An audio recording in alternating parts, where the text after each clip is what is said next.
On m'a demandé beaucoup de faire des vidéos tuto make-up. Avant d'enchaîner sur toutes les explications du maquillage, donc je tiens à m'excuser d'avance si vous m'entendez parler du nez, car je suis très malade en ce moment, mais j'ai tenu à faire la vidéo. Je vous conseille avant de vous maquiller d'avoir une bonne hydratation, une bonne skincare et d'utiliser une bonne base de teint. C'est ce qui fait toute la différence, croyez en moi. Personnellement, je vais utiliser 2 teintes différentes pour avoir ma carnation, ça c'est comme vous souhaitez. Pendant la vidéo, je ne donnerai aucune référence de mes produits car j'estime que c'est à vous de choisir vos produits.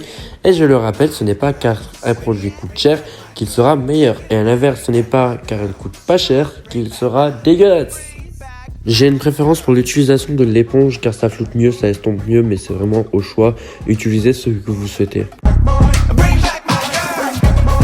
À présent, je passe donc à l'anti-cerne, donc moi j'en mets des grosses quantités comme vous pouvez voir.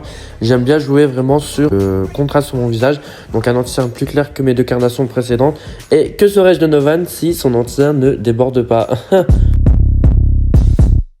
Pour mon teint, voilà, j'aime bien aussi utiliser beaucoup de produits crème, donc j'utilise principalement un blush crème que je mets sur mes pommettes et sur mon nez. Comme vous pouvez voir, le blush crème, ça va faire tenir plus longtemps votre teint la journée.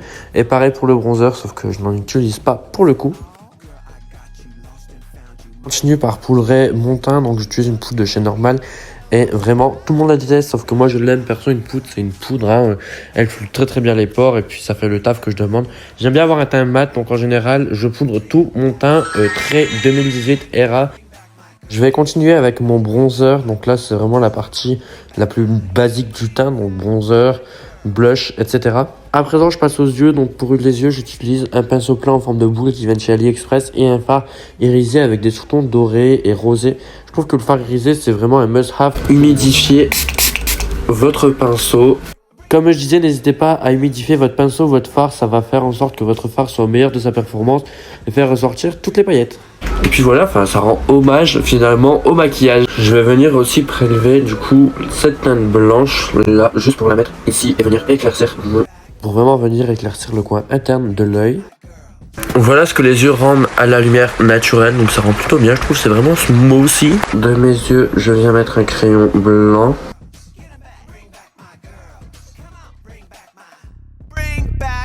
L'étape des fossiles est pour moi quelque chose d'assez important. Comme on peut voir, j'ai quasiment pas de cils naturellement, donc ça vient donner du cil. Et comme je suis quelqu'un d'assez extravagant, j'aime bien mettre de gros fossiles. Mon mascara, c'est le Curse Bounce de chez Maybelline. Je l'ai vendu, revendu, re-revendu à tous mes amis et à tous mes amis cet été quand j'ai découvert les cils qui me fait naturellement. À présent que j'ai collé mes faux cils et que j'ai fait mes sourcils, je vais pouvoir passer au baume teinté.